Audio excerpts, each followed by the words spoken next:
السلام علیکم ورحمۃ اللہ وبرکاتہ۔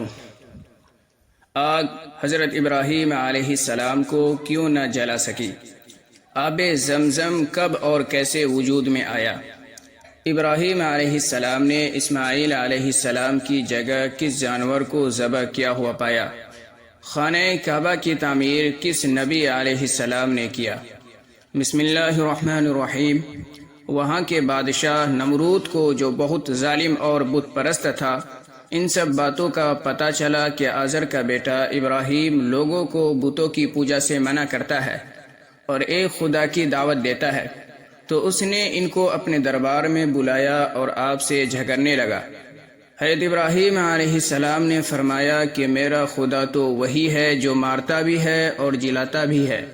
نمرود نے کہا، میں بھی مار سکتا ہوں اور جلا سکتا ہوں۔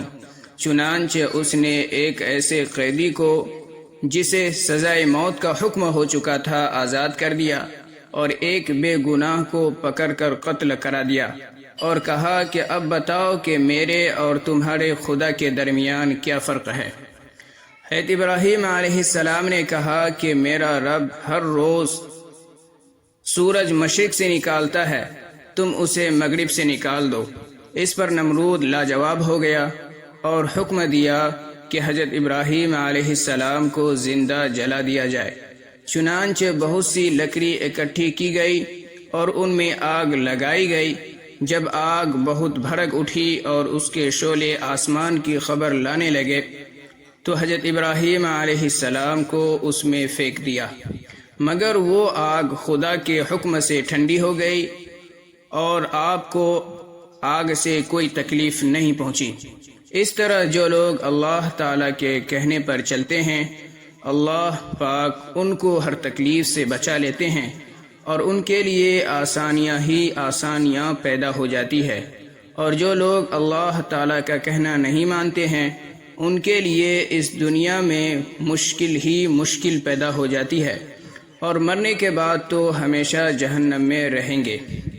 حضرت ابراہیم علیہ السلام اللہ تبارک و تعالیٰ کے حکم سے حضرت ہاجرہ اور اپنے بچے حضرت اسماعیل علیہ السلام کو، جو ابھی پیدا ہی ہوئے تھے، ایک ایسی جگہ چھوڑ آئے جہاں دور دور تک آبادی نہ تھی، اور نہ پانی تھا، اور نہ کوئی درخت تھا، اور نہ کوئی کھانے کی چیز تھی۔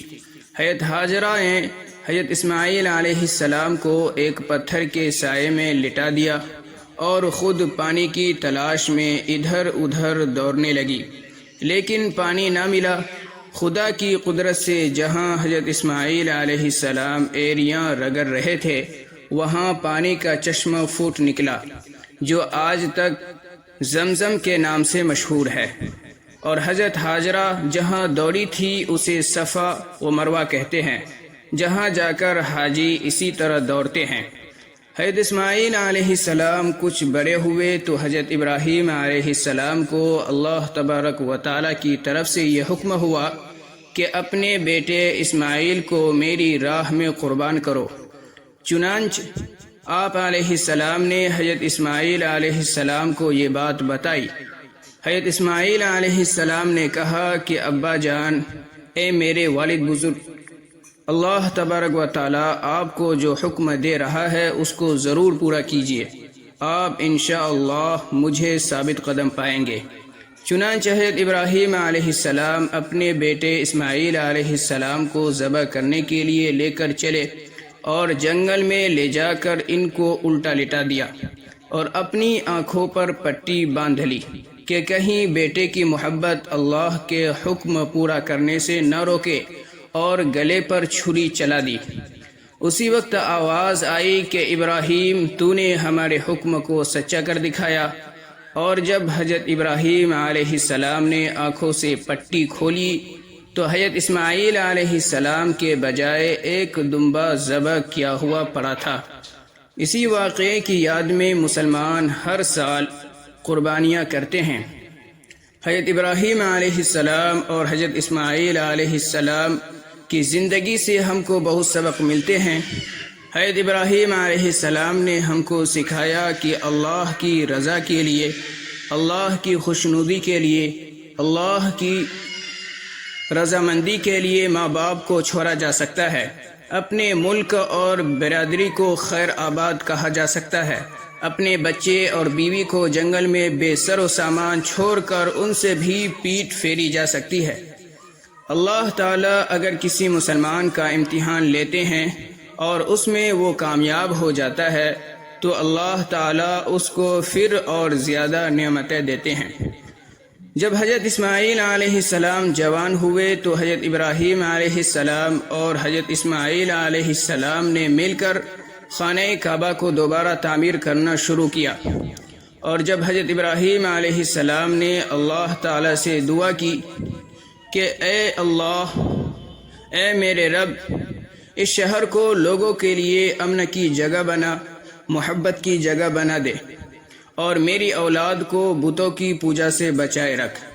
اے ہمارے پروردگار، میں نے اپنی اولاد کو میدان میں جہاں کھیتی نہیں ہوتی تیرے عزت والے گھر کی خاطر آباد کیا ہے، تاکہ اے میرے رب یہ نماز پڑھے۔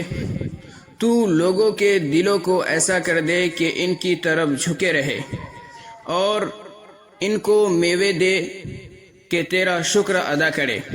اے پروردگار، جو بات ہم چھپاتے ہیں اور ظاہر کرتے ہیں تو ان سب کو جانتا ہے، اور خدا سے زمین و آسمان میں کوئی چیز چھپی ہوئی نہیں ہے۔ اور اے میرے رب، تو مجھ کو توفیق دے کہ میں تیری نماز پڑھتا رہوں اور میری اولاد بھی نماز پڑھتی رہے، اور اے میرے پروردگار میری دعا قبول فرما۔ اے میرے رب، حساب کتاب یعنی قیامت کے دن مجھ کو اور میرے ماں باپ کو اور مؤمنوں کو بخش دے۔